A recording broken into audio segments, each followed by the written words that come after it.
Ia convidar o acadêmico Medronho, que faz parte efetiva desta mesa. Convido a acadêmica Margarete Dalcomo para sentar-se na bancada acadêmica. Boa tarde a todos. Dando sequência à programação, a gente vai iniciar agora a mesa 4, biomarcadores de exposição em saúde materna e infantil, que tem como coordenador o professor Eduardo Feinstein, da UERJ. Queria também que permanecesse nesta mesa uma das organizadoras, que é a professora Carmen Frois Asmus, porque, evidentemente, ela, juntamente com o acadêmico Jorge Rezende Filho, é que organizaram hoje este seminário. Convido também a professora Leiliane Coelho, da Universidade Federal de Minas Gerais, para compor a mesa como moderadora. E passo a palavra para o coordenador de mesa. Vou ser sucinto, porque parece que o horário está nos atropelando, mas agradeço aí a meus colegas da UFRJ pelo convite de coordenar essa mesa, que será moderada aqui pela minha colega da UFMG, Leilane.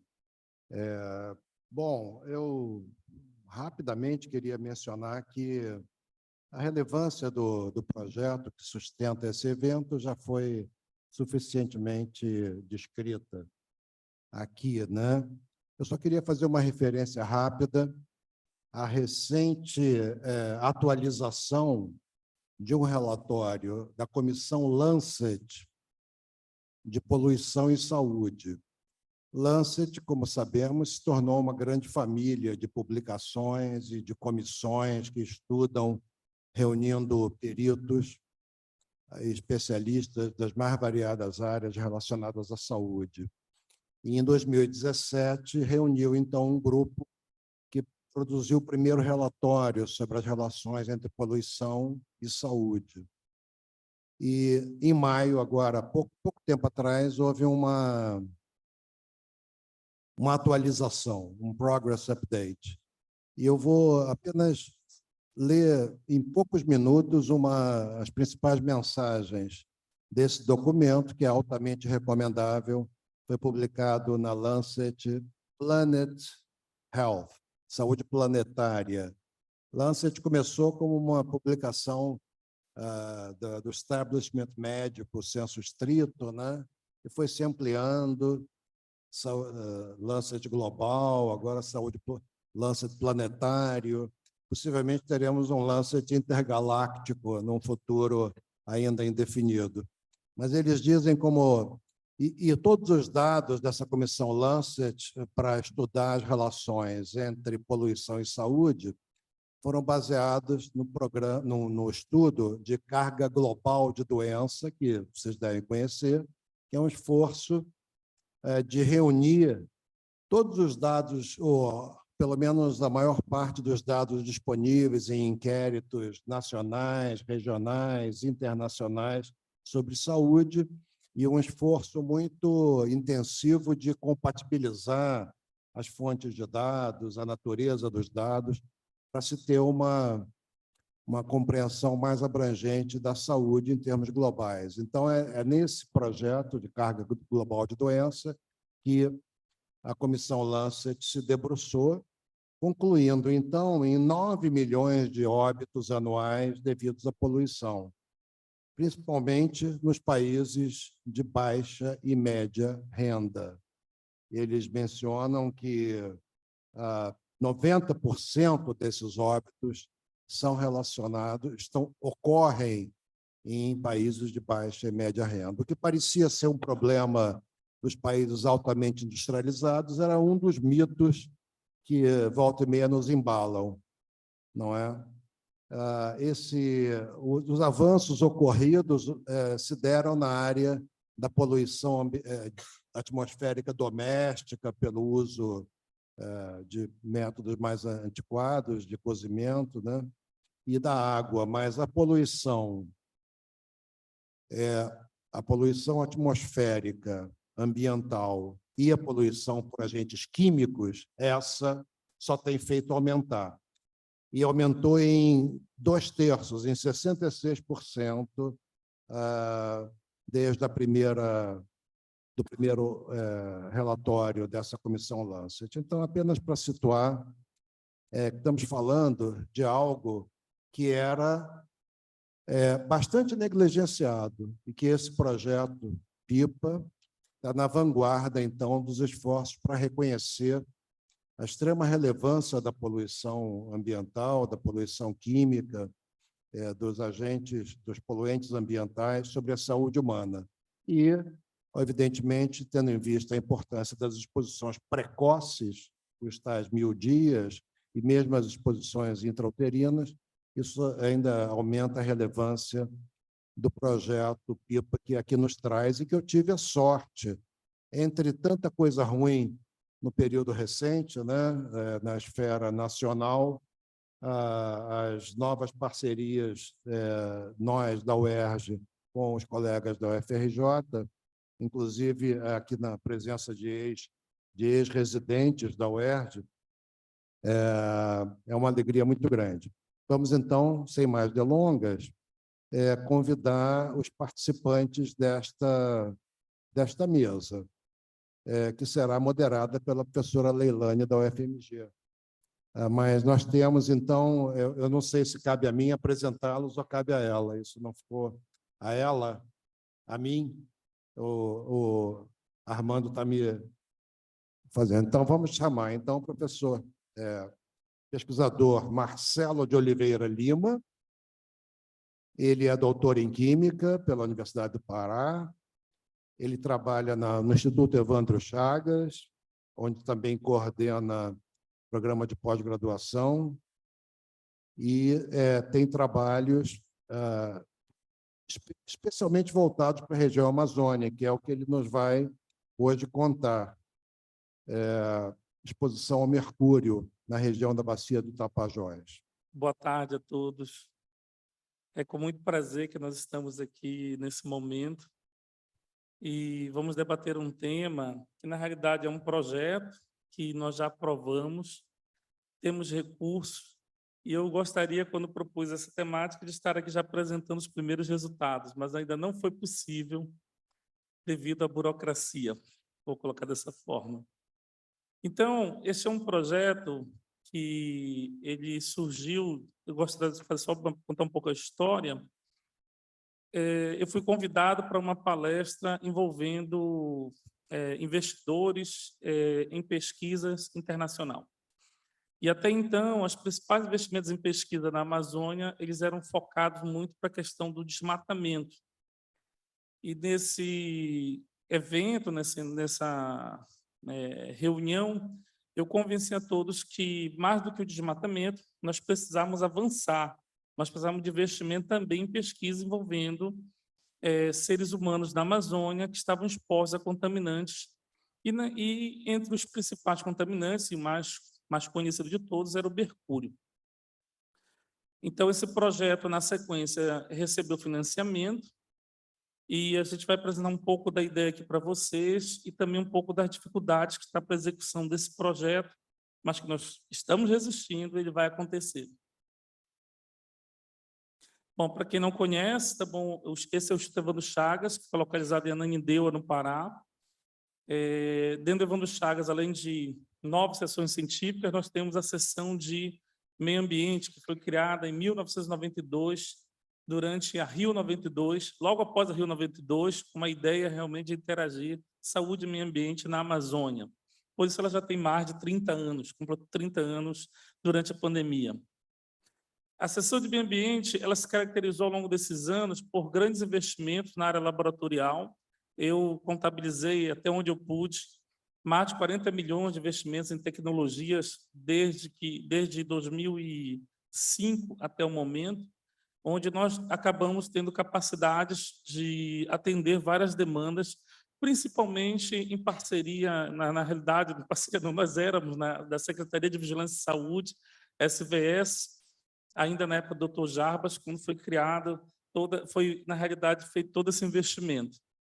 Então, é um investimento muito grande e nos permite hoje apoiar também, além de pesquisas dentro do Instituto Evandro Chagas, pesquisas em todas as regiões do país.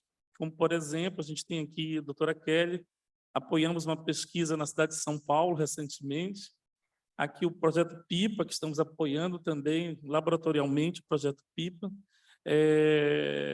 Temos também um projeto que estamos apoiando dos Yanomamis nesse momento, que envolve a Fiocruz.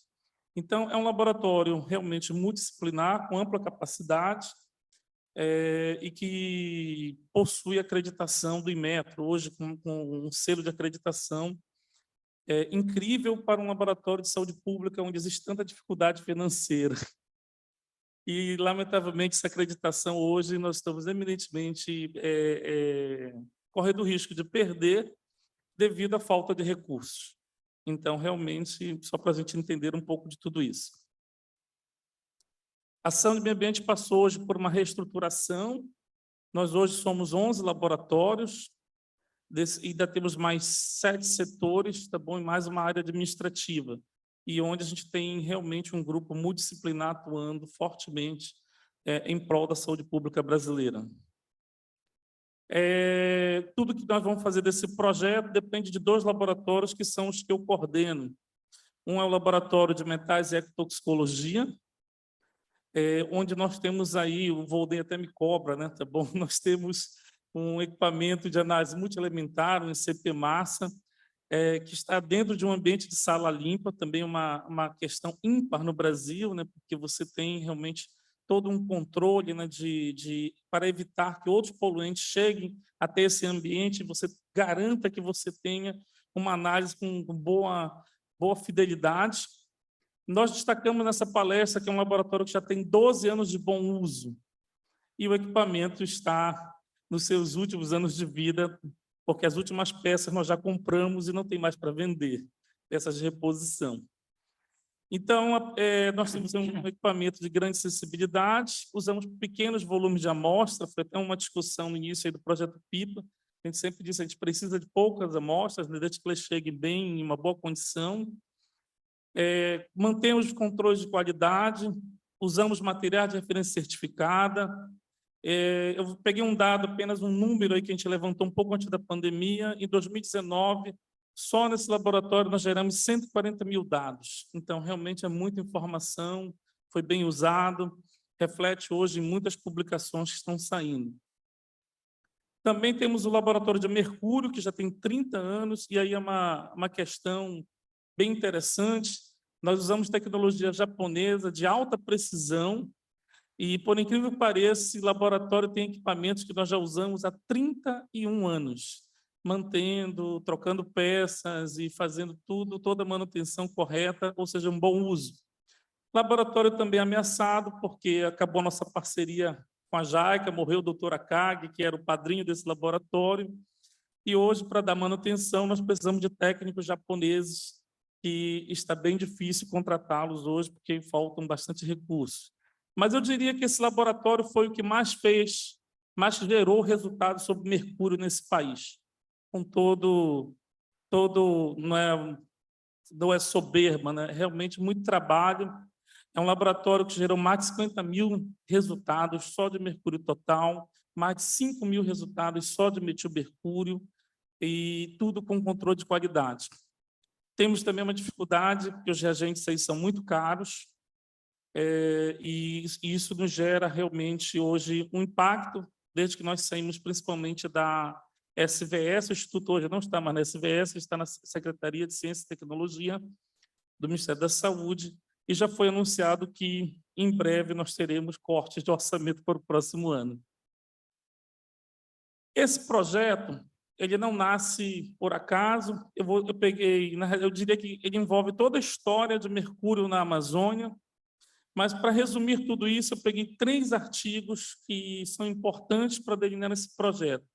Primeiro, um artigo em 2014, onde nós fizemos uma revisão sobre biomarcadores de exposição ao mercúrio. E nesse artigo, já em 2014, nós já percebíamos que os avanços em outros biomarcadores eram bem difíceis na Amazônia e tinha uma dificuldade também que muitos biomarcadores bioquímicos colocados como possíveis indicadores para a exposição ao mercúrio ou efeitos da exposição ao mercúrio seriam bem usados e não poderiam ser usados porque nós tínhamos sobreposição de agravos. Eram marcadores que também apareciam quando você era exposto, por exemplo, à malária. Então, isso realmente foi uma revisão que nós fizemos e jogamos essa polêmica que nós precisamos avançar. Tanto que hoje nós já estamos realmente desenvolvendo pesquisa e vai já sair, está saindo, né? Publicou essa semana, acho que já vai sair, o primeiro artigo já envolvendo marcadores metaloproteômicos em parceria com a Universidade de Lincoln, nos Estados Unidos. Um segundo artigo fundamentando essa palestra é um artigo que nós fizemos em 2018, uma revisão sistemática, como eu vi há pouco a colega apresentando. Essa revisão sistemática mostrou um panorama realmente da região amazônica, porque nós, inclusive, eu até lembro, né, que em 2017, a Thaís que estava aqui, nós estávamos lá na COP1, né, e a gente dizia assim, o que a gente vai apresentar no futuro sobre dados de mercúrio no Brasil, dados de mercúrio na Amazônia. E surgiu esse artigo que captou, né, 30 anos de pesquisa sobre mercúrio da Amazônia, e o mapa está aí, não está dando para ver muito bem, mas envolve uma área gigantesca, as grandes bacias amazônicas, todas praticamente já foram estudadas, e em todas elas você tem comunidades ribeirinhas, quilombolas e indígenas com altos níveis de mercúrio. Eu estimo aí que se nós formos pegar comunidades ribeirinhas, quilombolas e indígenas na margem desses grandes rios da Amazônia, nós estamos falando de mais de 3 milhões de indivíduos na Amazônia com uma certa exposição ao mercúrio, algo que a gente precisa debater. E aí surgiu mais um artigo, que foi em 2019, porque nessa pesquisa nós percebemos também um ponto ainda mais grave. Tá bom? Nós temos o SINAM, que já existe, eu lembro só do último número, né, Thaís, mas acho que o SINAM já existe há uns 18 anos, 15, 18 anos, e nós não tínhamos no SINAM nenhum registro da exposição ao mercúrio na Amazônia. A ciência estava desconectada, completamente desconectada dos dados públicos, tanto que a gente até debate que o CONEP, tá bom, deveria ter um mecanismo, tá bom, dentro do próprio CONEP, é uma sugestão que nós temos, que obrigasse que, ao final das pesquisas, os dados fossem notificados, tá bom? E isso não aconteceu. Então, é isso que fundamentou essa pesquisa. Então, essa pesquisa, ela passa pelo seguinte, nós não temos esses números hoje, e o grupo mais vulnerável ao mercúrio são as mulheres grávidas e as crianças ao nascer. Então, nós montamos essa pesquisa pensando nesse grupo mais vulnerável, porque nós não poderíamos abraçar o mundo, e escolhemos a bacia do Tapajós, onde tudo é muito caro. Uma passagem de Belém até Itaituba hoje custa R$3.000, é mais barato vir para o Rio de Janeiro ou, às vezes, até Portugal. Vocês terem uma ideia de como é caro fazer essa pesquisa. Por isso, nós fomos buscar o financiamento internacional. Então, esse projeto foi financiado pela CLUA, que era uma entidade que até então financiava mais propostas envolvendo a questão do clima, mais envolvendo a questão do desmatamento na Amazônia, tá bom? Ações sociais nesse sentido, e pela primeira vez estamos rompendo isso e vamos financiar uma pesquisa que está lá na ponta. E por que a CLUA financiou? Porque o desmatamento também está associado à exposição ao mercúrio. Tem um artigo publicado pela doutora Anne Fortier, da Unifesp, que mostra que, em 5 anos, devido ao desmatamento na Amazônia, se jogou cerca de 7 ou 9 toneladas de mercúrio no ar, devido à queima da biomassa. Então, isso tudo foi debatido e a gente apresentou essa proposta. Então, a hipótese dessa proposta é justamente que as mulheres grávidas e crianças indígenas, residentes nas aldeias da bacia do rio Tapajós, estão expostos ao mercúrio. devido ao histórico de exploração da mineração de ouro na região, como é conhecido pela mídia, principalmente nos últimos anos, também essa informação chegou muito forte na mídia. Os registros de exposição ao mercúrio de mulheres grávidas e crianças indígenas em sistemas públicos, como o SINAM, são incipientes e não existem fluxos para viabilizar a inserção dessas informações e garantir políticas públicas.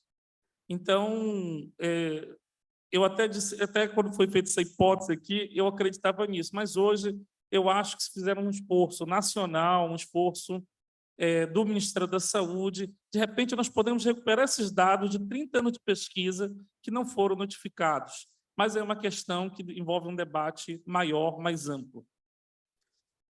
Então, aqui a gente vai gerar dados sistemáticos sobre a exposição ao mercúrio das mulheres gestantes, puérperas, lactantes e crianças indígenas. Inclusive, essa proposta, eu convidei a doutora Carmen para participar também da proposta, para nós fazermos depois um paralelo com o projeto PIPA, porque tem muita semelhança essa proposta, tá bom? E a gente, quem sabe, lá a gente vai aperfeiçoar esses dados, vai mostrar uma realidade nacional, né? Não só do Rio de Janeiro, né? Fazendo um comparativo nacional. Vamos realizar uma avaliação da situação de saúde também, e a proposta, apesar de não prever, nós vamos fazer também, isso como contrapartida, o estudo de hábitos alimentares envolvendo pescado. Por quê? Porque no evento que eu estive em 2017 nos Estados Unidos, o Global Mercury, lá ficou claro que nos Estados Unidos, que não tem tanto histórico de exposição ao mercúrio como tem no Brasil, todos os postos de saúde têm orientações sobre a quantidade de mercúrio dos peixes que as mulheres grávidas podem consumir por região e por sazonalidade. E isso no Brasil não está acontecendo, tá bom? Então, nós temos o direito, ninguém quer tirar o hábito de se alimentar do pescado, mas se quer orientar qual é o melhor pescado e o que tem o menor risco, como uma principal fonte de exposição ao mercúrio. Então, isso foi um debate que a gente está querendo gerar e, ao final, fazer a notificação. O Instituto é uma unidade notificadora, por isso nós temos condições de fazer a notificação, e esse debate já passou pelo GT Mercúrio. Hoje a gente já está propondo alterações na ficha de notificação, em parceria realmente de várias instituições, coordenado pela CEGEVAN, através do GT Mercúrio, e isso realmente vai ser muito importante, vai ser um marco histórico sobre a exposição ao mercúrio na região. A área de estudo está aí para vocês entenderem, é bem complexa, envolve 9 aldeias indígenas e 5 polos básicos. Parece que isso é simples, mas de um local para outro, às vezes você leva um dia e meio em estradas precárias para chegar em algumas dessas aldeias. Mas nós vamos enfrentar esse desafio porque uma das vocações da Seção de Meio Ambiente do Estevão Chagas é campo. Nós realmente gostamos de campo e nós temos muito apoio e muita credibilidade na região amazônica. Isso é até uma homenagem a todos os colegas que, em 30 anos de Seção de Meio Ambiente, desbravaram realmente para fazer pesquisas nessa região. Então, aí a gente está falando desses polos bases, onde você tem cerca de 3.395 indivíduos que residem nessa região, tem 2 etnias que irão participar, Munduruku e Kayapó. E transversal a tudo isso também, é bom a gente falar, a gente está também numa proposta, né, Carmen, Volney e Armando, também para discutir valores de referência para a exposição ao mercúrio da população indígena do DICEI, Guatoque Tocantins, o maior DICEI da Amazônia, onde vai discutir as múltiplas realidades indígenas. Um outro desafio, mas vamos ver se a proposta aprova, né? E vai sair agora, final do ano, essa proposta, e realmente vai ser bem interessante. Bom, os objetivos, eu acabei falando um pouquinho de tudo isso, tá bom? A gente tem realmente muitos objetivos aí. A proposta vai passar pelo Comitê de Ética, e aí foi um drama que eu vou explicar daqui a pouco, até então. Para passar pelo Comitê de Ética, o primeiro drama é você realmente conversar com as lideranças indígenas e convencê-las que você tem uma proposta diferente, uma proposta que realmente visa políticas públicas, porque já foram feitas muitas pesquisas e, muitas vezes, muitos pesquisadores acabaram nem levando resultados. Então, você teve que debater com essas lideranças indígenas. Isso foi superado, né? Foi superado com o apoio do DICEI Tapajós, tá bom? Especialmente da Cleidiane, tá bom? E de alguns colegas do CEI Tapajós, e nós estamos realmente avançando nessa proposta. Também está certo, essa questão do comitê de ética vai ter uma outra sequência de dificuldades que a gente vai colocar na frente para vocês, que precisa ser superada, estamos quase conseguindo. A proposta, ela passa por uma etapa de capacitação, porque também nós entendemos que não adianta somente nós irmos coletar amostras, nós temos que deixar como legado uma capacidade do DCEI Tapajós, da saúde indígena, de, em situações que eles achem que são importantes, saber coletar amostras, saber identificar indivíduos expostos e possa coletar essa amostra de forma adequada e mandar para o sistema de saúde, seja o Instituto Evandro Chaga, seja o LACEN do Pará, seja outro LACEN no Brasil. Lembrando que a CG Lab faz hoje uma coordenação brilhante nesse sentido, as demandas chegam, eles procuram os melhores laboratórios do país.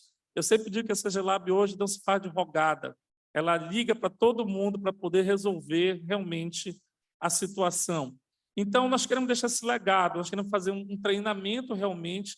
Lá tem profissionais que precisam ser treinados, precisam entender, a gente diria que superar, deixar um legado, criar um fluxo.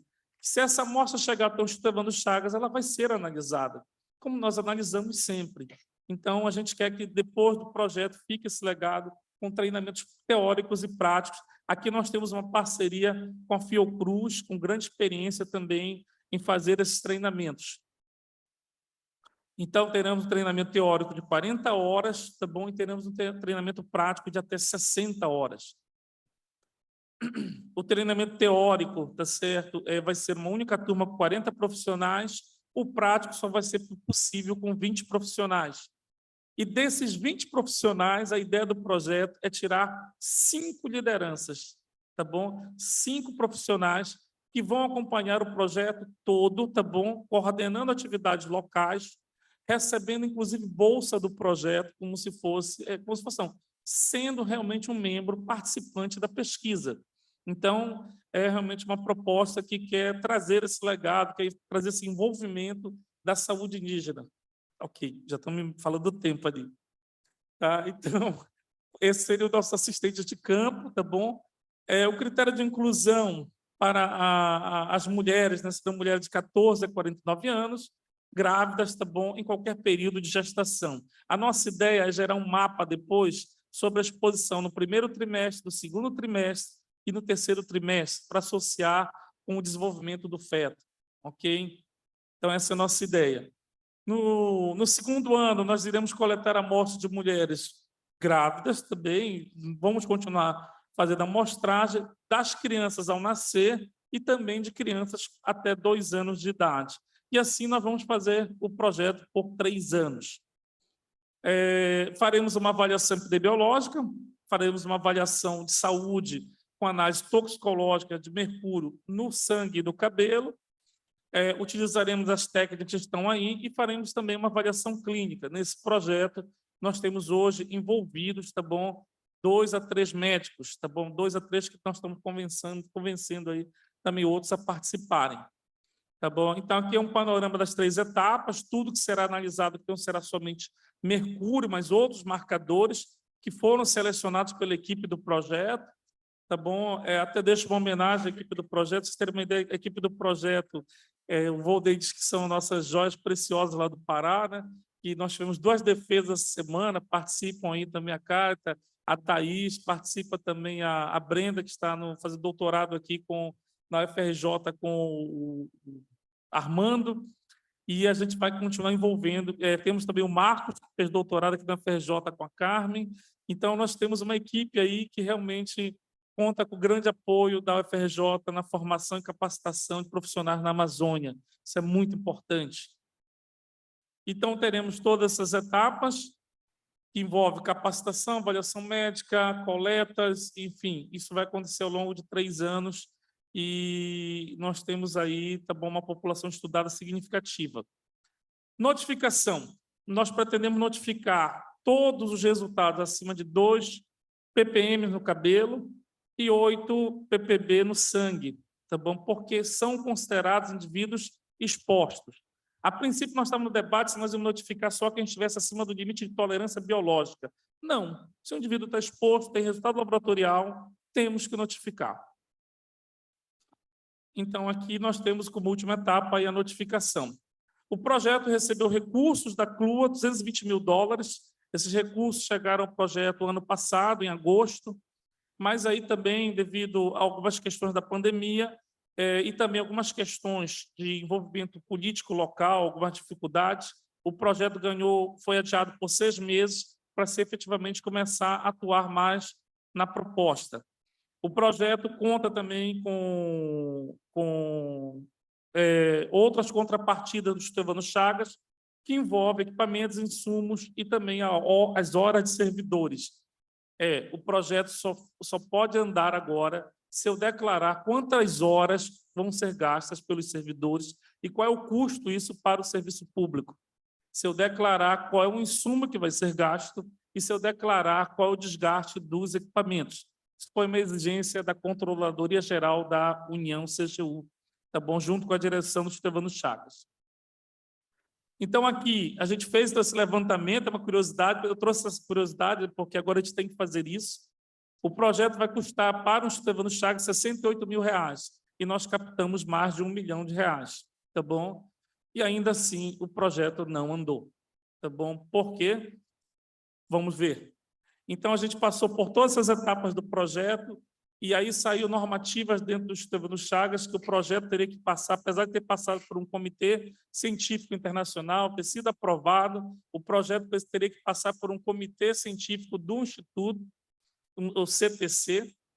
Nós passamos pelo CTC, foi aprovado, aí pediram essas informações que eu coloquei para vocês aí dos custos institucionais, nós já colocamos também, e na sequência do projeto agora, como o projeto teve apoio da Abrasco, nós temos que estabelecer um convênio com a Abrasco, que vai demorar mais um mês, ou 1 mês e meio, para que a gente chegue a esse convênio, para que a gente possa usar os recursos do projeto, onde tem recurso, inclusive, para manutenção de equipamentos. Então, o projeto hoje ele está ainda galgando, porque só será assinado o termo de anuência ao Comitê de Ética depois que eu resolver todos esses problemas. Então, esses problemas estão sendo resolvidos ao seu tempo e conforme é possível resolver. Ok? Então, a gente não pode submeter nem ao Comitê de Ética para adiantar a proposta, tá bom?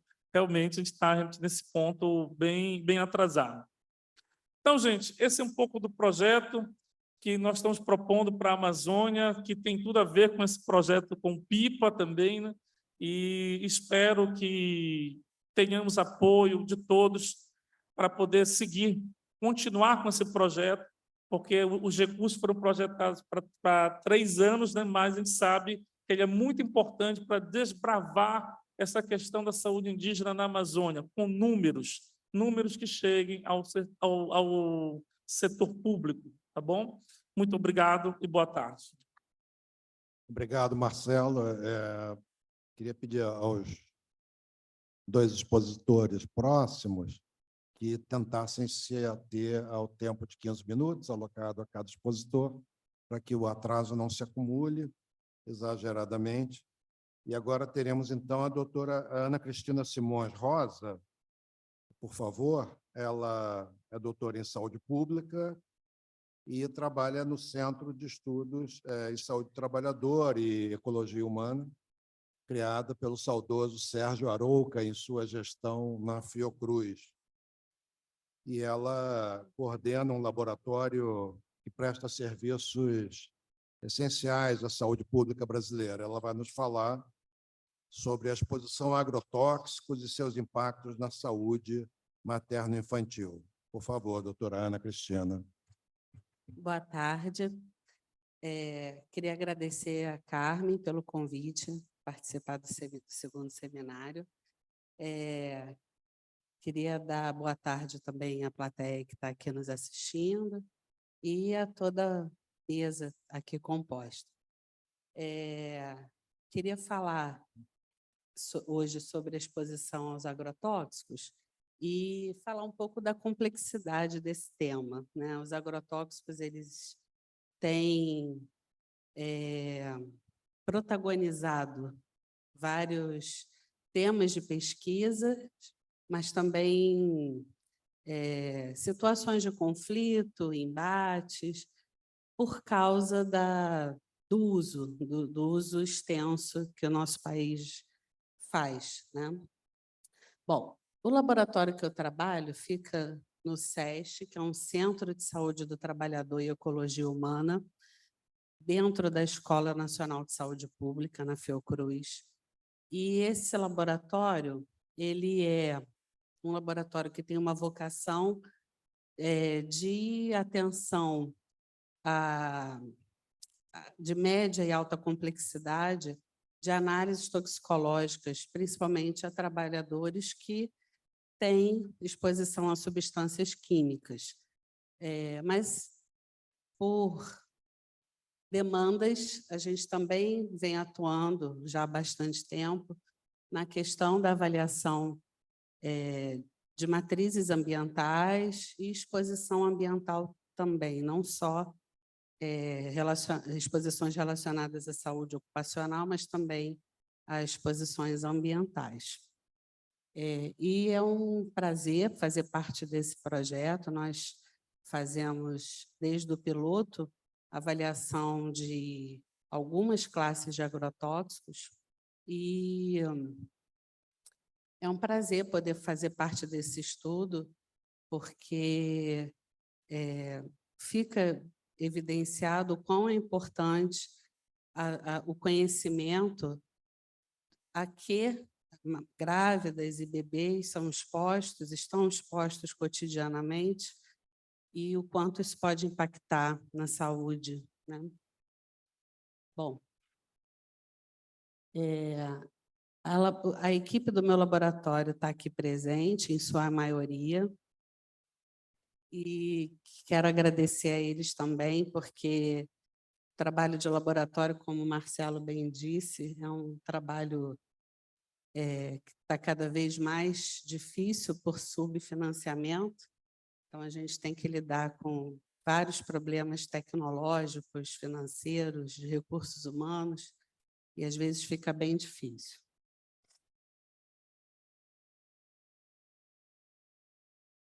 Passou? Tem um delayzinho.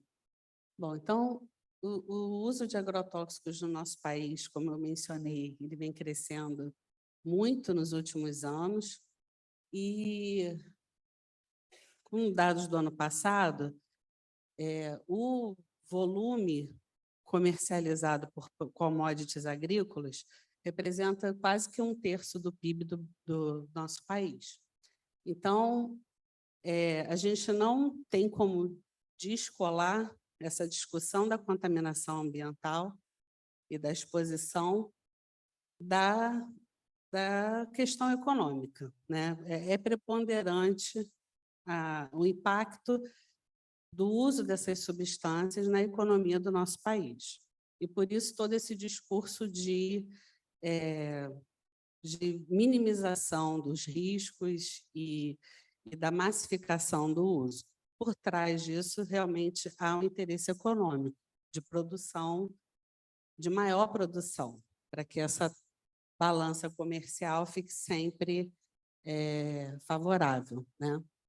O setor agropecuário responde por 43% das exportações, então isso é um volume de dinheiro bastante grande, né? Então, não tenhamos ingenuidade de achar que isso não é um problema econômico, né? O volume de agrotóxicos comercializados, ele é muito maior do que os ativos, então isso é uma distinção que é importante fazer.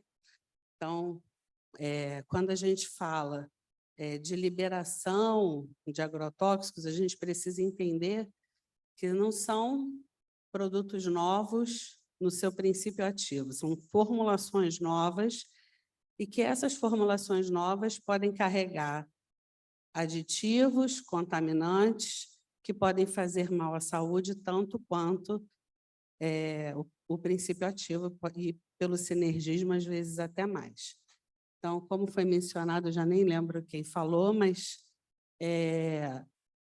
a questão da liberação, ela é preocupante, porque se retira a necessidade de avaliação de risco do produto formulado, esses produtos passam a ter entrada irrestrita, como se fosse o raciocínio do medicamento genérico, né? Só que ali ele carrega possibilidade de contaminantes que nem sequer serão conhecidos.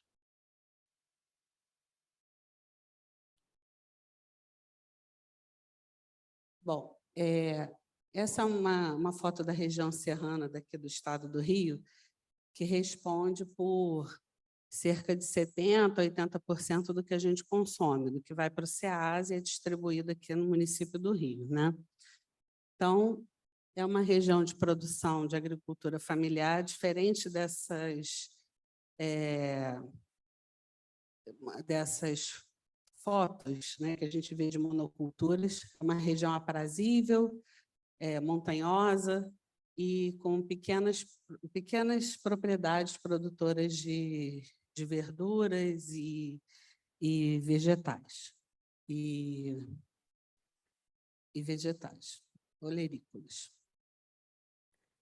Esse agrotóxico, ele tem a capacidade de deriva, ele pode penetrar e ser extiviado, alcançando lençóis freáticos, ele pode se depositar nos sedimentos, ele pode precipitar a chuva.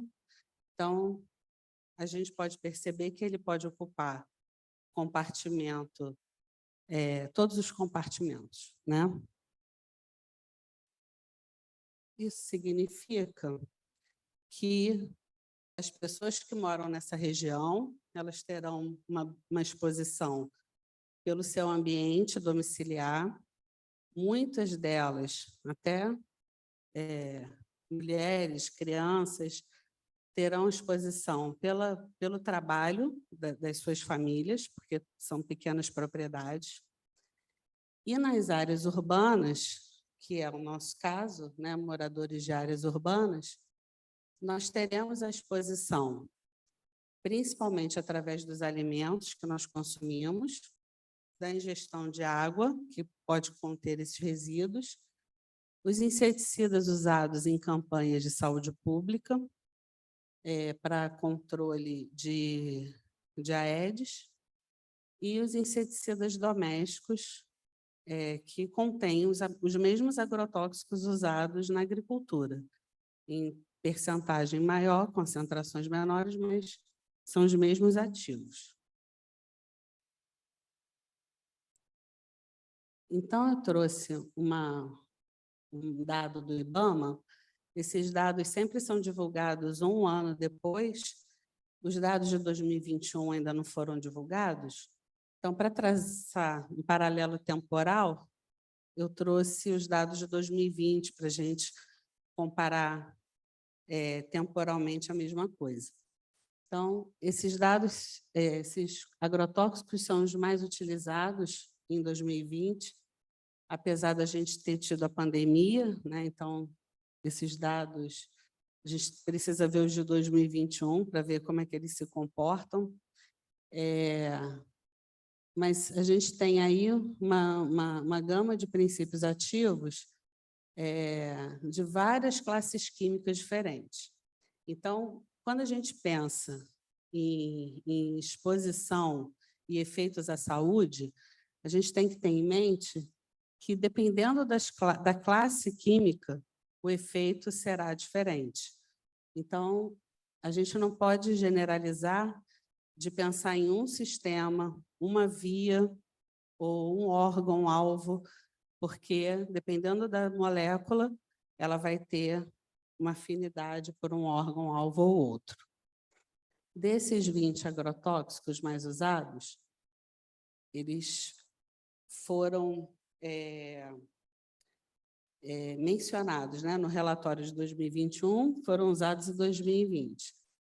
O último relatório disponível da Anvisa em relação à quantidade de agrotóxicos encontrados nos alimentos foi divulgado em 2021 e era referente a coletas feitas em 2017, 18 e 20 para algumas culturas. Então, de uma certa forma, não tem uma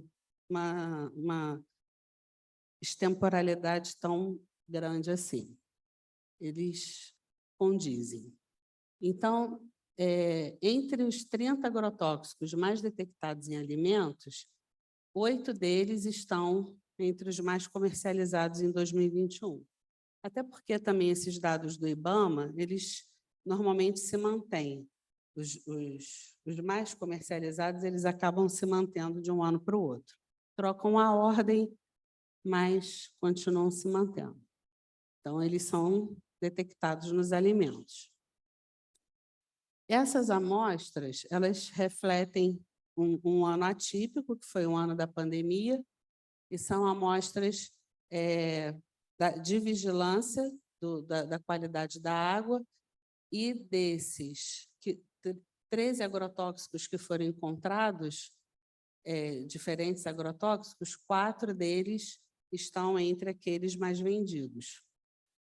O número de amostras foi reduzido em função da pandemia, a logística de amostra foi comprometida, mas cerca de 5% das amostras de 13 estados do Brasil apresentaram resíduo de agrotóxico, na água tratada, não na água bruta.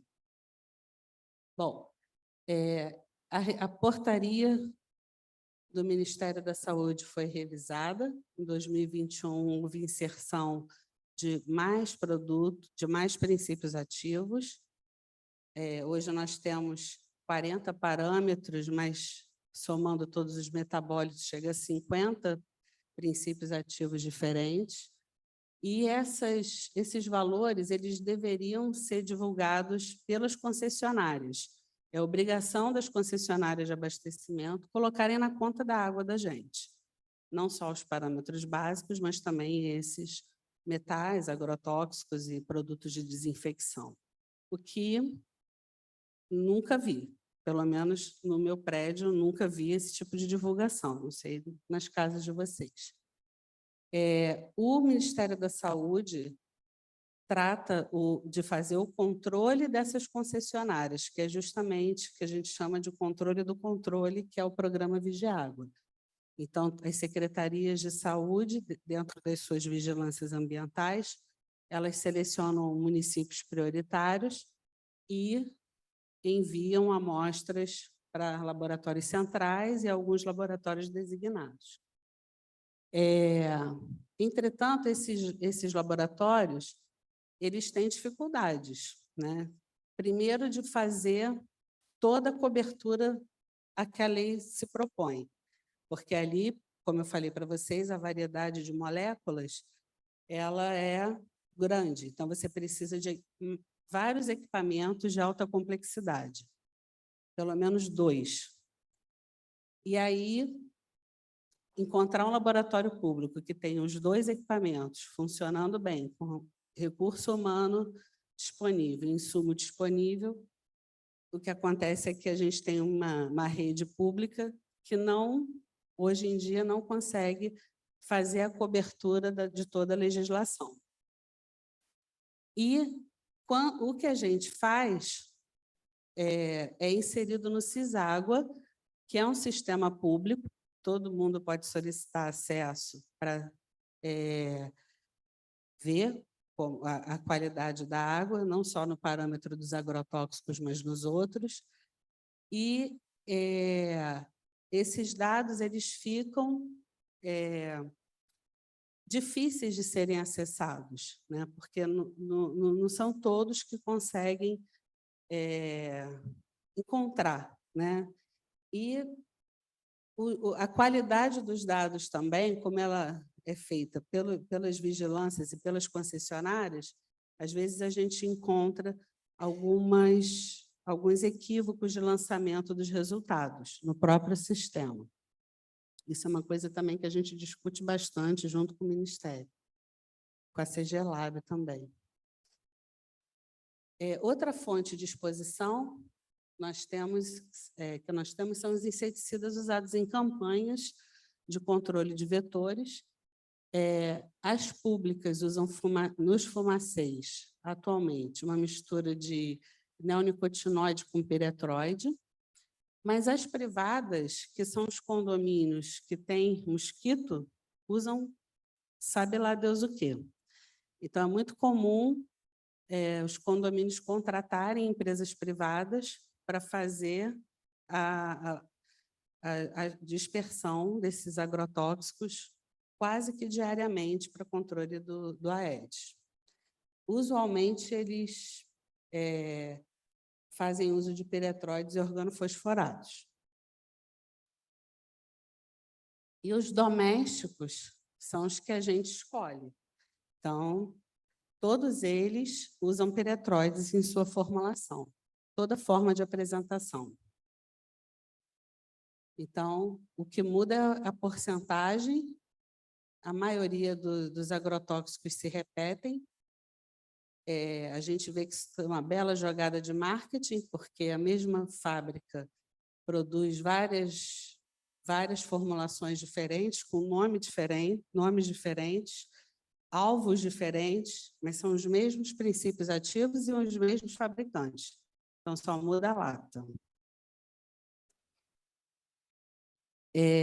Esses dados, na cidade do Rio de Janeiro, são de 2017, foram da minha tese de doutorado, e a gente fez uma pesquisa de um inquérito populacional e verificou que 75%, foi uma amostra representativa da cidade, 75% usa inseticida doméstico e 26% usa repelente. Eu trouxe um paralelo com os dados do piloto do PIPA, que a Carmen já divulgou, já publicou, porque a gente ainda não começou a fazer as análises desse segmento de agora, né, que está sendo feito agora, do qual a gente está falando o dia todo. Mas os dados do projeto piloto, que nós vivenciamos também no primeiro seminário, eles demonstram que existe resíduo dos piretroides, ainda que ele tem um tempo de metabolismo bem curto, né, cerca de 2, 3 dias, a gente já não identifica mais, mas a gente consegue perceber nas mães níveis compatíveis, né, um pouco menores do que foram observados em toda a cidade do Rio de Janeiro, homens e mulheres em uma faixa etária maior, mas demonstra que tanto, eu não botei os dados dos bebês, mas também nas urinas dos bebês eles aparecem. Então, é um contaminante que é neurotóxico e ele é um fator de exposição importante, porque a maioria das famílias fazem uso dessas substâncias com muita frequência.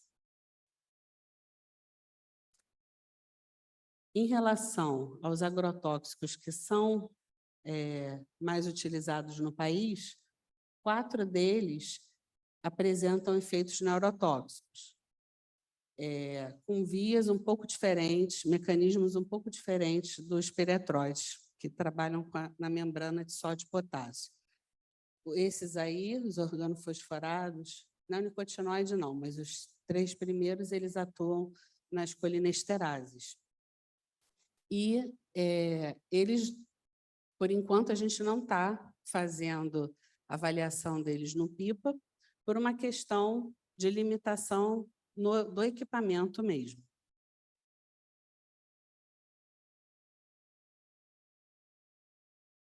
E a gente tem feito avaliação dos organoclorados no projeto PIPA. Por quê? Né? Por que eles, sendo agrotóxicos, já foram banidos? Eles não estão naquela lista dos 20 mais utilizados, Mas por que que se investiga organoclorado até hoje, né? A gente está vendo aqui o dia inteiro várias pesquisas que trabalham com os organoclorados. Então, é simplesmente por causa da estabilidade química e da possibilidade dele se bioacumular tanto no ambiente como no corpo, né? E principalmente pelo efeito tóxico dele. Vários são ou possível ou comprovadamente carcinogênicos, eles se acumulam no tecido adiposo e, por essa razão, o produto de biotransformação deles é possível de ser analisado no próprio, ou na corrente sanguínea, ou no tecido adiposo, ou na placenta, na matriz em que ele tiver afinidade lipofílica. Então, por essa razão, ele, pela toxicidade e pela viabilidade dele se acumular, ele se torna um biomarcador possível de se trabalhar. Porque quando a gente trabalha com os agrotóxicos que são biotransformados muito rapidamente, o que acontece é que a gente acaba tendo falsos negativos. Então, se você tem uma exposição crônica, mas que por alguma razão aquela família não comeu um alimento contaminado, não utilizou inseticida naquela semana, e a coleta foi feita naquela semana, provavelmente aquele resultado do biomarcador vai dar negativo, mas ela tem uma exposição crônica, porque ela usa inseticida, né? Mas o retrato que foi tirado vai ser negativo. Então, esses agrotóxicos organoclorados, eles também têm essa possibilidade de uma concretude de causalidade, tanto do efeito, que vai ser pesquisado, quanto uma garantia da exposição também. Esses organoclorados, por terem sido usados durante muito tempo no Brasil, eles foram usados na agricultura até 85, mas para a campanha de saúde pública até 95, eles têm ainda uma prevalência grande. Todos nós temos um resíduozinho de DDE, a grande maioria de nós. Então, podendo passar já? Então tá, deixa eu passar aqui rápido. Bom, os biomarcadores dos organoclorados, eles são os metabólitos do DDT, que é o composto principal. Então, a gente tem uma taxa de prevalência baixa no piloto, e eu trouxe como comparação um grupo exposto ocupacionalmente, que são de trabalhadores que tiveram na sua ocupação no passado o uso de DDT e HCH. Bom, eu trouxe uma série de efeitos, e aí eles estão todos publicados, né? Eu trouxe a referência, mas eles causam um efeito sistêmico, né? No sistema nervoso, imunológico, tem alguns estudos relacionando a espectro autista, além dos efeitos neurológicos tradicionais. Várias dessas moléculas têm ação desreguladora do sistema endócrino, vários artigos publicados, e alguns trabalhos são coortes, outros são estudos de prevalência, alguns casos controles, mas vários trabalhos que investigam a exposição materno-infantil são desse desenho de coorte. E aí os desfechos são muito variados, né?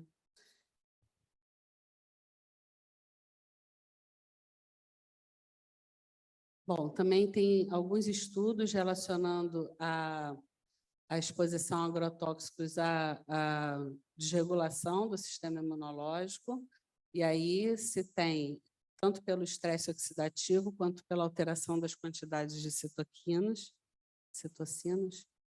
e existe vários grupos de pesquisa estudando a questão da pandemia relacionada à exposição a agrotóxicos, principalmente em populações rurais, ou grupos de trabalhadores.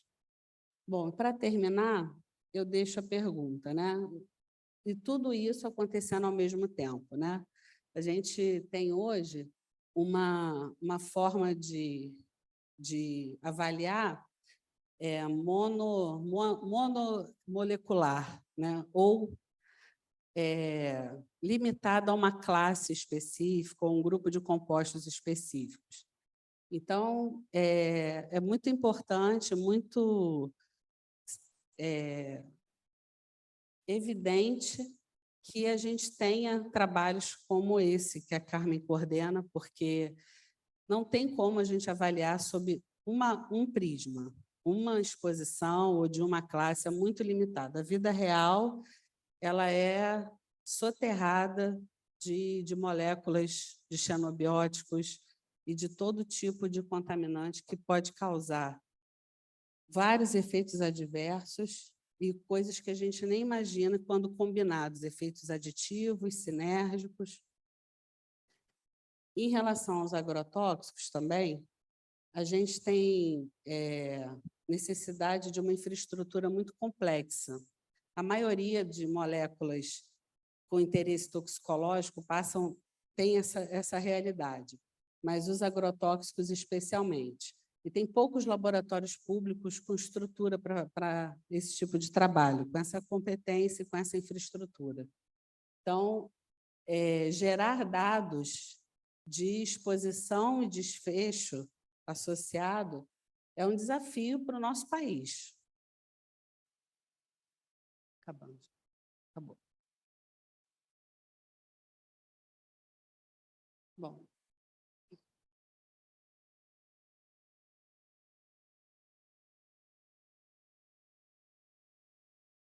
Vou passar porque meu tempo já estourou. Então, só para a gente não sair com sentimento de derrota, a gente tem que pensar num compartilhamento de experiências e de trabalhos para que a gente tenha o olhar ampliado sobre essas exposições. Eu trouxe aqui ações, sobretudo na área dos agrotóxicos, mas a gente tem que pensar isso de uma maneira ampla, né? Todas as exposições combinadas, e eu acho que isso só vai acontecer se a gente tiver realmente diagnóstico, monitoramento, pesquisa, para deflagrar e para colocar tudo isso, um holofote realmente nesse problema silencioso.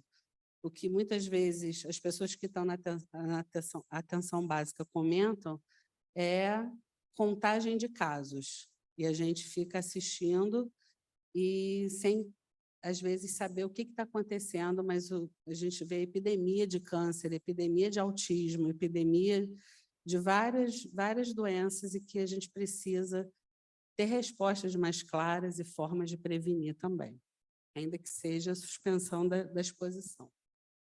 Acabou. Excelente, Ana Cristina. E para encerrar essa rodada de exposições, que depois a nossa colega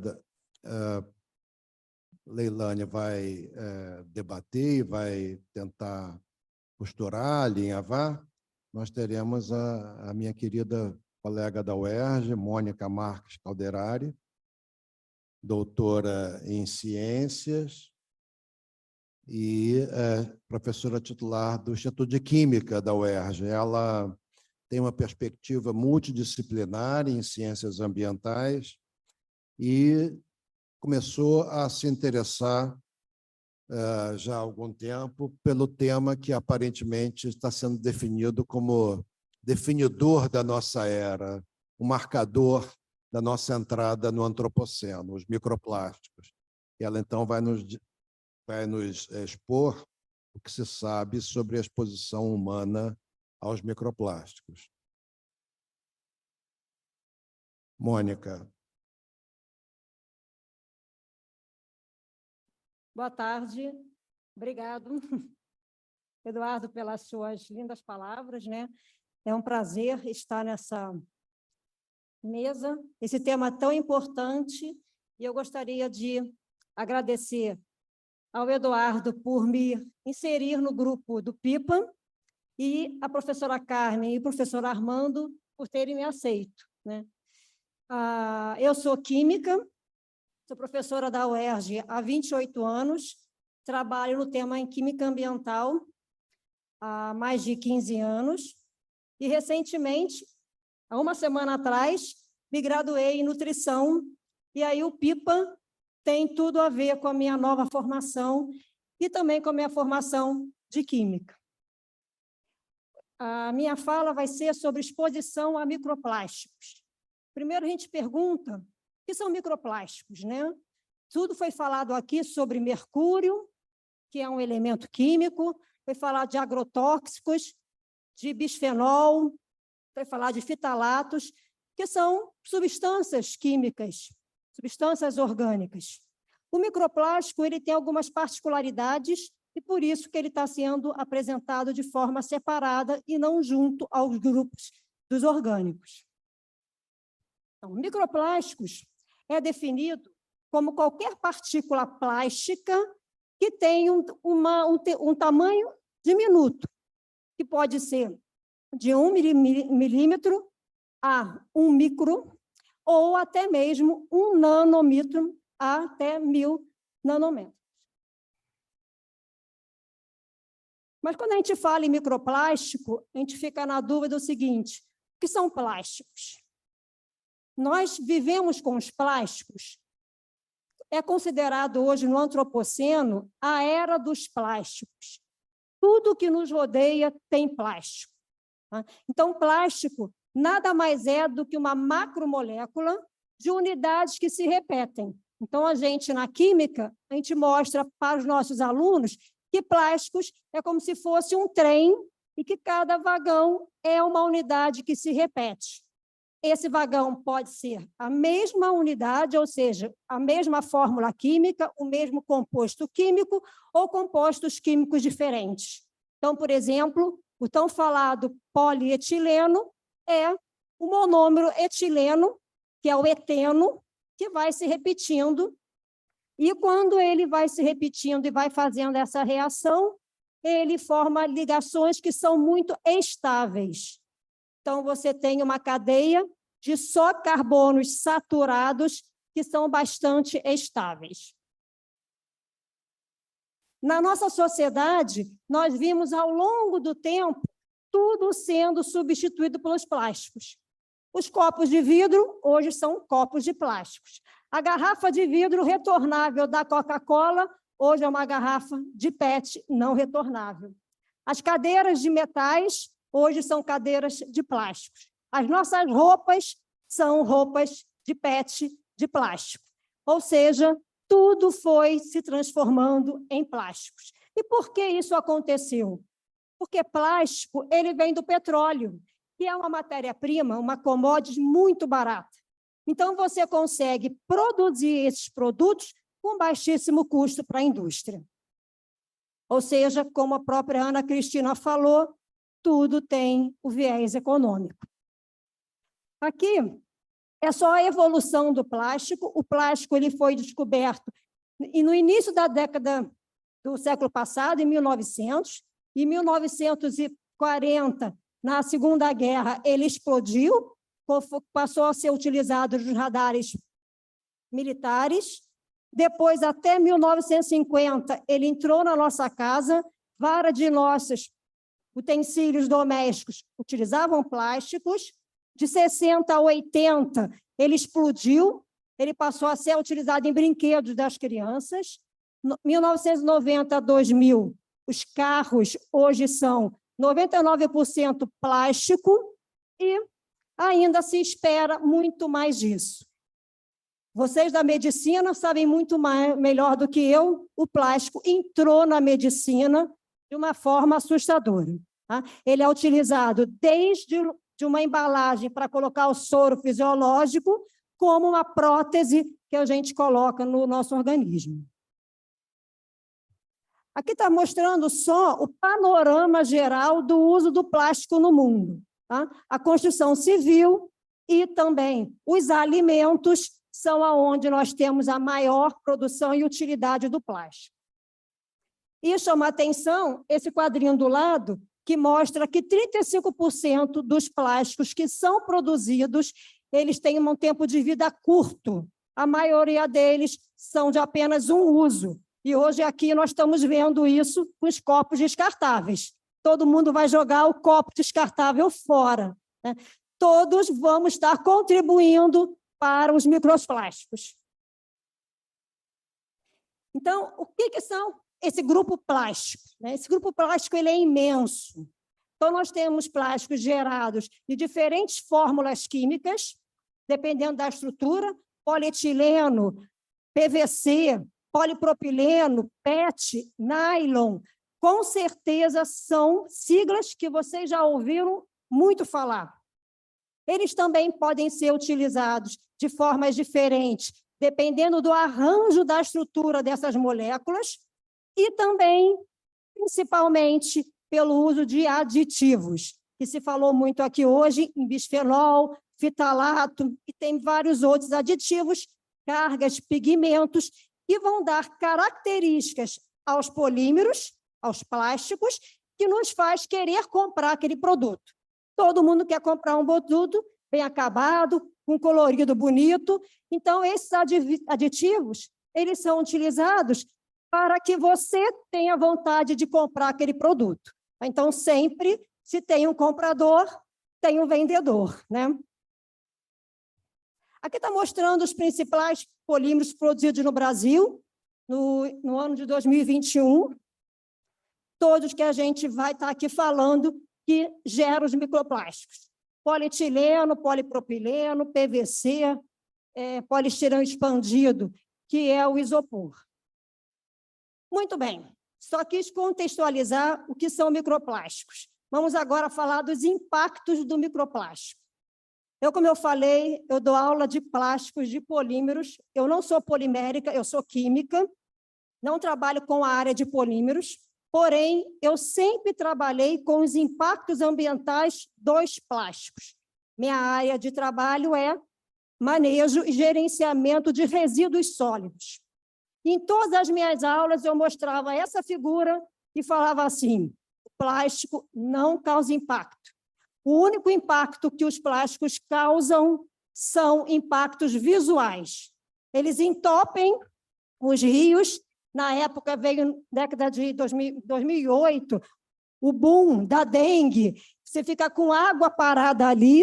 Então, sempre os plásticos eles eram vistos como um recipiente para vetores e a parte visual. Ninguém queria ver um rio cheio de garrafa PET. Os anos foram passando e, para minha decepção, eu, química, vendendo os plásticos como realmente necessário para o futuro, começam a aparecer os plásticos no mar, os plásticos que estão nas baleias, nas tartarugas e, mais recentemente, os microplásticos, né?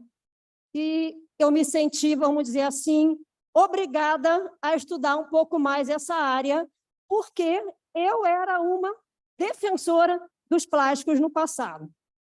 Comecei, então, minha pesquisa trabalhando com microplásticos marinhos e também propondo políticas públicas que pudessem resolver essa problemática, tá? Nós não vamos ficar livres dos plásticos, jamais. Mas o que a gente pode fazer? Quais são os plásticos que realmente causam mais impactos? O que a gente pode fazer para resolver esse problema?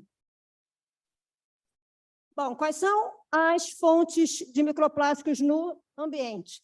Existem dois tipos de fontes, a fonte primária e uma fonte secundária. A fonte primária é aquela que você utiliza o microplástico já na sua forma diminuta, como cosmético, glitter é um microplástico, tá? Há muitos produtos de limpeza, esfoliantes, usam microplásticos. Então, e hoje, mais recentemente, o plástico é utilizado na tintura das tintas das impressoras de 3D. Então, você vê que o plástico, os microplásticos ainda continuam sendo produzidos. Muitos produtos farmacêuticos têm na sua formulação microplástico, tá? E também tem os plásticos de fonte secundária, que são os plásticos dos nossos copinhos descartáveis que vão sendo degradados no ambiente, ou por estar sendo colocado no aterro sanitário, ou mesmo um descarte inadequado. Inclusive, os plásticos biodegradáveis, que foram consideradas a solução para o problema geram microplásticos. E quais são os outros problemas que a gente tem dos microplásticos? Liberação dos aditivos, que já discutimos aqui, bisfenol e fitalatos, são vetores de transporte de outros componentes, de outros poluentes, então eles são diminutos e eles são materiais adsorventes, então eles podem aderir a outros componentes e, ainda mais, podem também ser locais para a proliferação de bactérias patogênicas. Aqui está mostrando, deixa eu passar. Aqui está mostrando um panorama da fonte de microplástico. Eu botei com estrelinha aquelas que são mais importantes, que a gente vai estar discutindo aqui.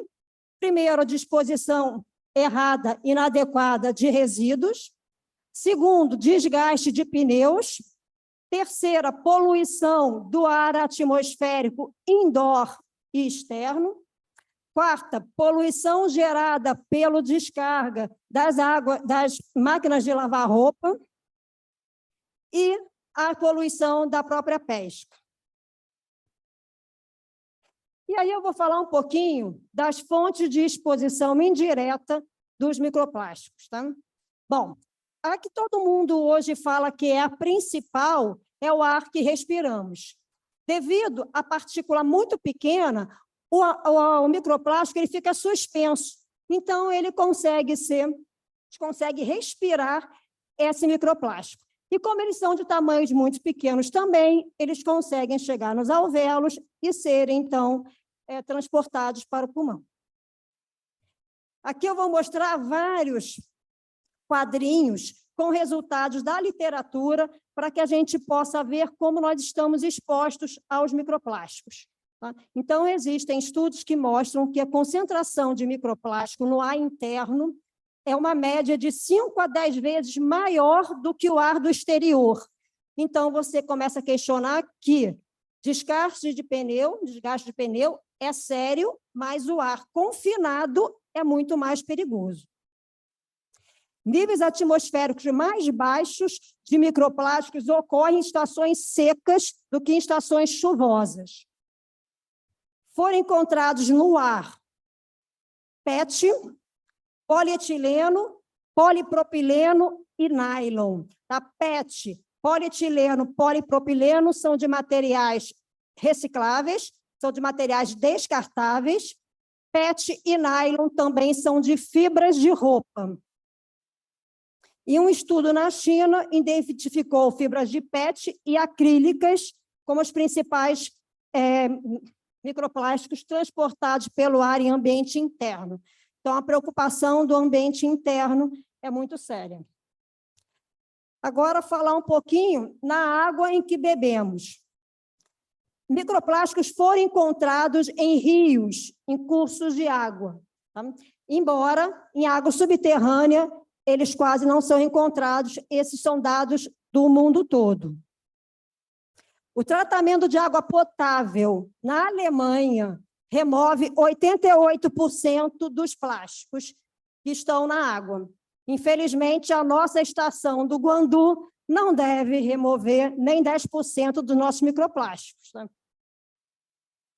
80% dos microplásticos encontrados nas garrafas de PET tem PET na água.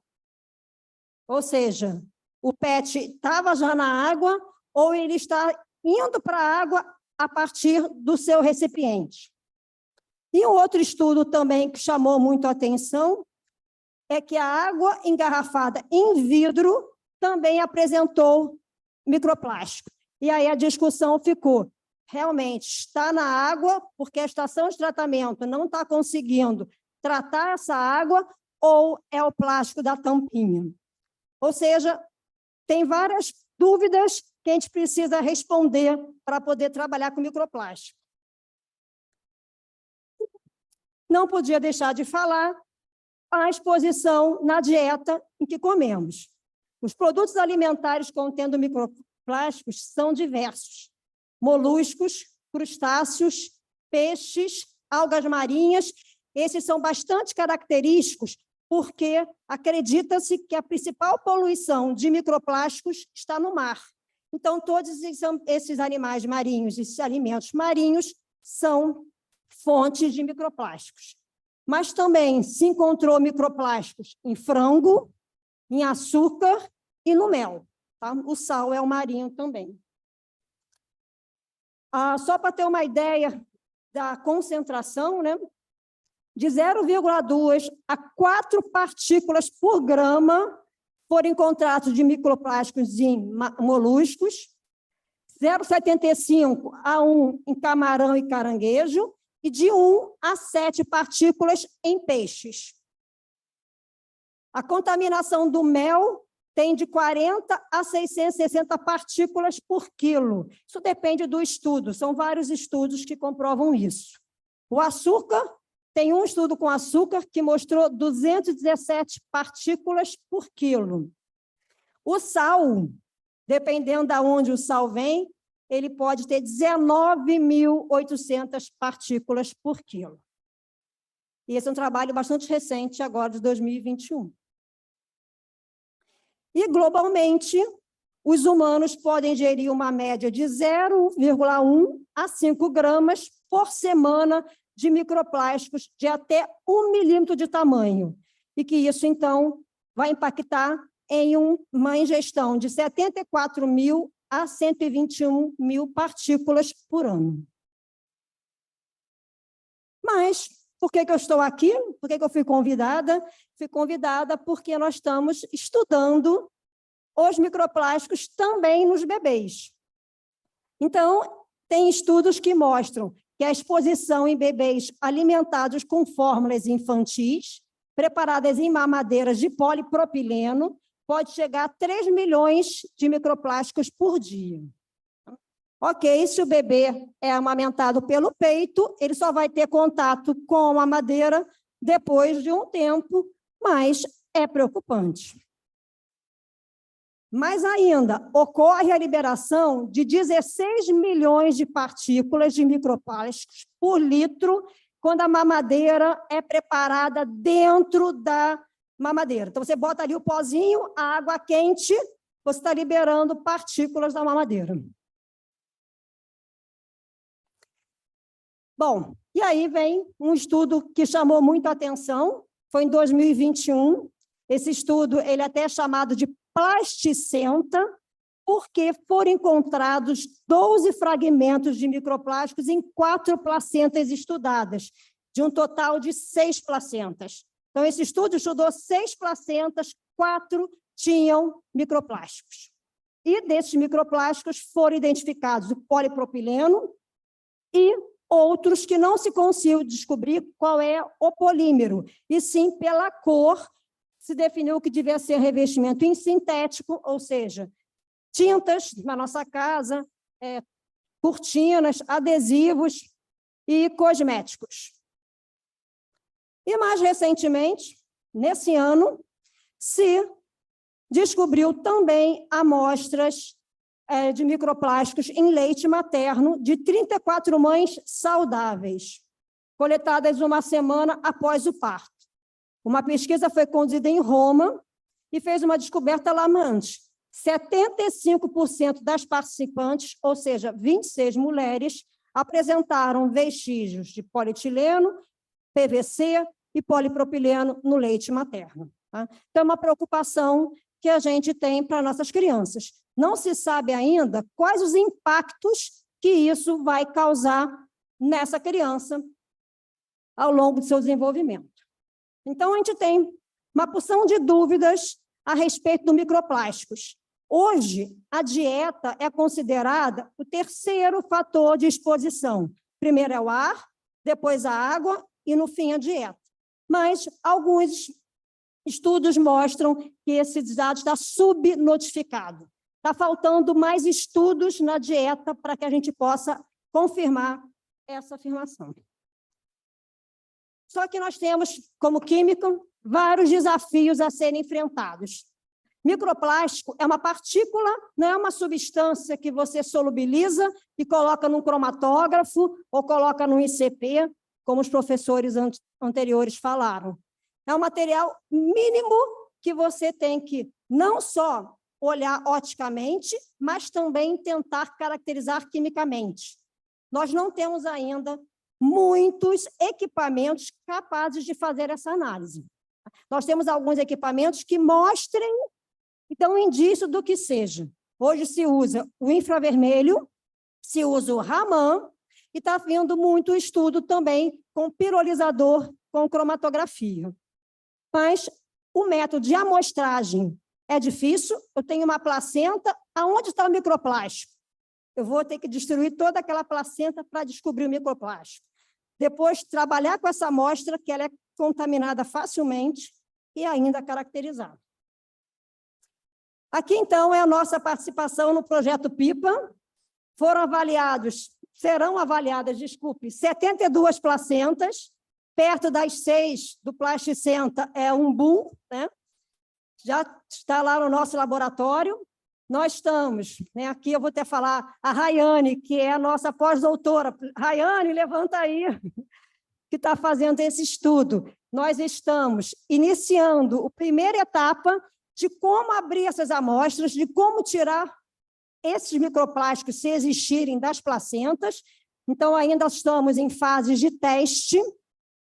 E aqui não é a foto de microplástico da placenta, mas é só para vocês verem como é que a gente identifica o microplástico naquele material. A gente abre, transforma ele ali num líquido, o microplástico não é solúvel, a gente filtra, e aí aqui seria, então, uma micrografia, mostrando o microplástico aqui pequenininho, e depois ele aumentado, e aqui uma fibra também sendo vista de microplásticos. Então, eu gostaria de agradecer a oportunidade de estar mostrando os microplásticos para vocês, e, mais uma vez, agradecer ao PIPA pelo convite.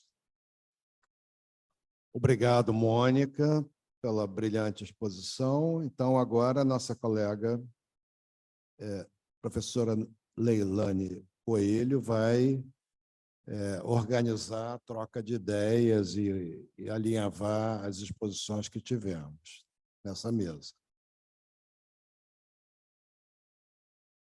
Obrigada, boa tarde a todos.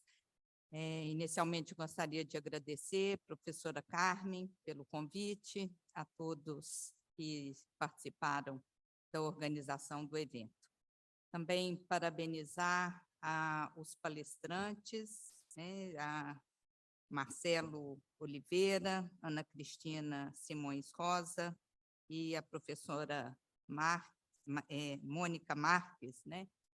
Cabe a mim, então, fazer essa abordagem de uma forma mais geral. Gostaria de colocar alguns pontos aqui que eu identifico como pontos centrais na discussão de hoje, principalmente pela área que eu atuo, na área de toxicologia e análises toxicológicas.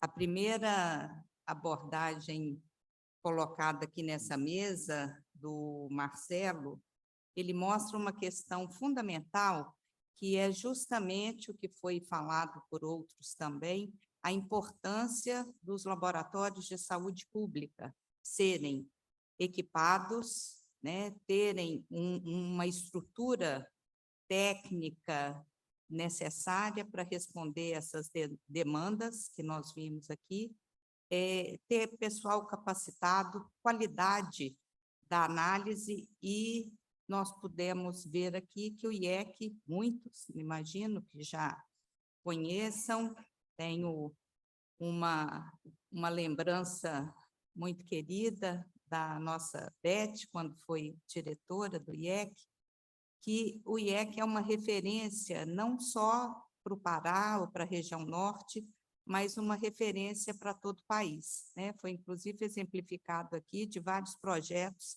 que são feitos em parceria.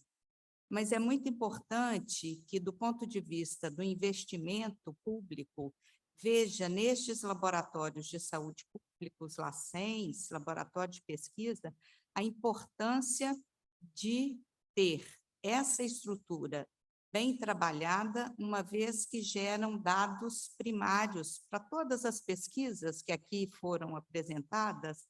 Nós vimos que a identificação, a quantificação de vários agentes que foram objeto dessas pesquisas, isso se torna fundamental.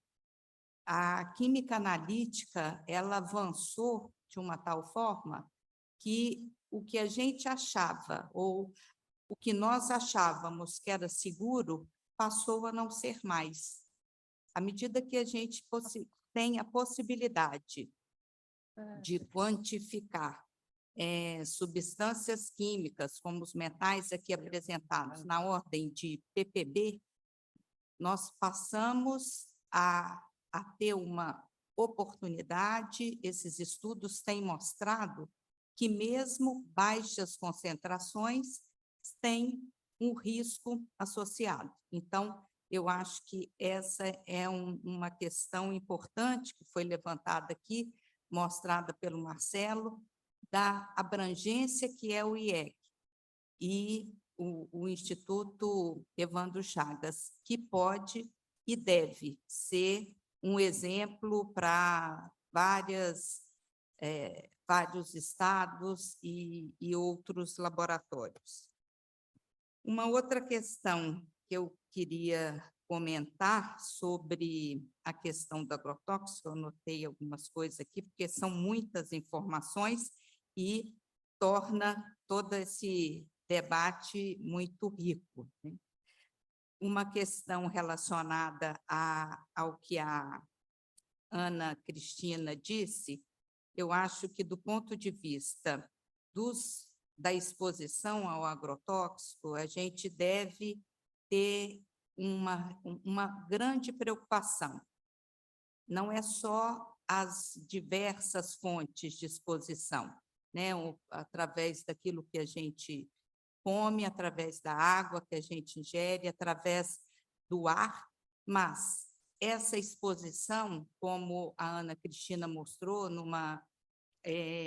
slide, né, os diversos agrotóxicos, aqueles mais utilizados no país. O Brasil é campeão, por exemplo, é campeão no glifosato, uma substância muito típica do ponto de vista da discussão da toxicidade, né, onde alguns dados não são tão alarmantes do ponto de vista da dose letal, em comparação com outros, mas traz um enorme risco, tendo em vista a sua larga exposição. Então, o risco ele está associado não só à dose ou à toxicidade da substância, mas à sua intensidade, né? E isso é visto nessa substância específica. Mas, além disso, todas essas outras, inclusive num dado onde uma amostra de alimento pode ter, e foi identificado, até 13 agrotóxicos, onde o que estabelece a legislação pela Anvisa é que a dose diária aceitável, ou limite permitido para o agrotóxico alimento, é do agrotóxico individual. Se a gente pensar que numa única amostra de uma mão, por exemplo, pode ter até 13 agrotóxicos, o somatório destes não são considerados do ponto de vista da proteção à saúde.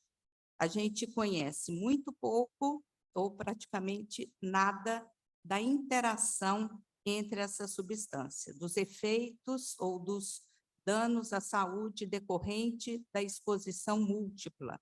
Então, essa é um outro campo importante da pesquisa. Para não alongar muito, né, terminando aqui,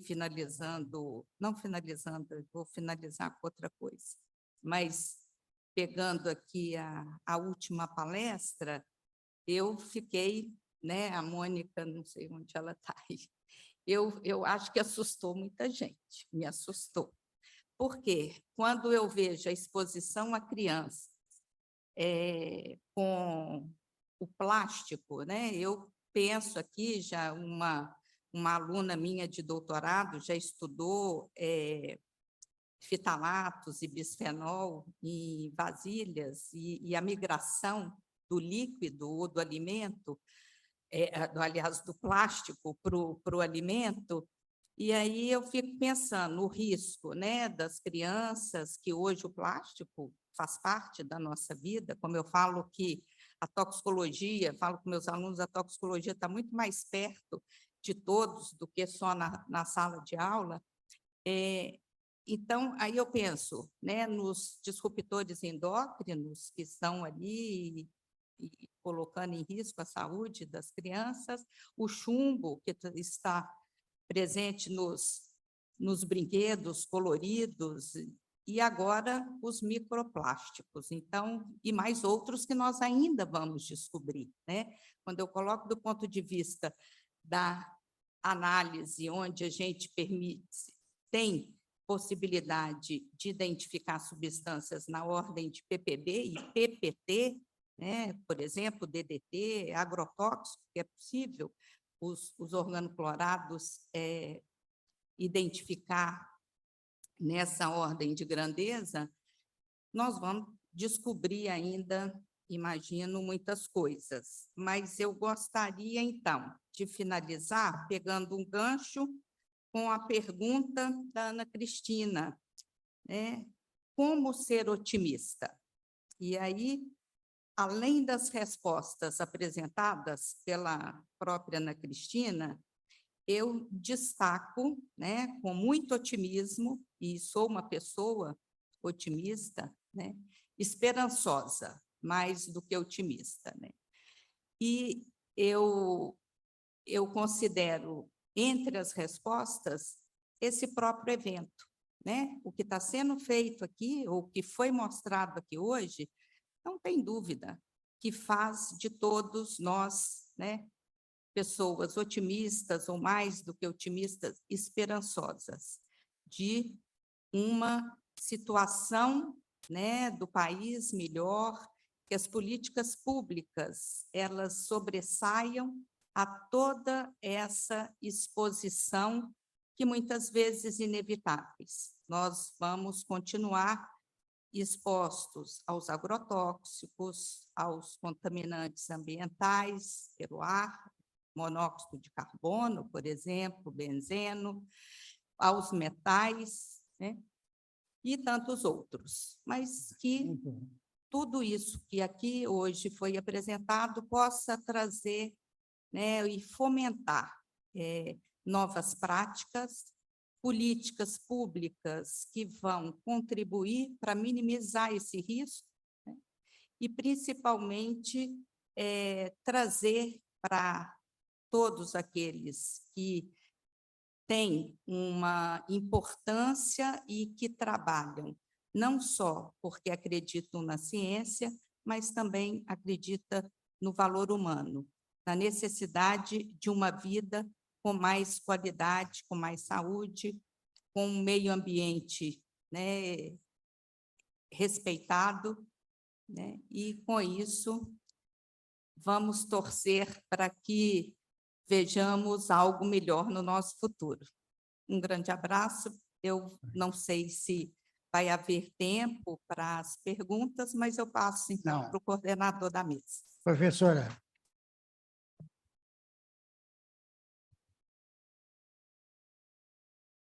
Eu agradeço as considerações e agradeço a todos os palestrantes que nos brindaram com essas brilhantes palestras.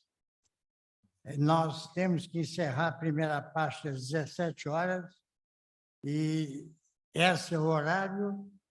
Todos estão convidados para o chá acadêmico e às 18 horas em ponto nós iniciamos a segunda parte deste maravilhoso evento.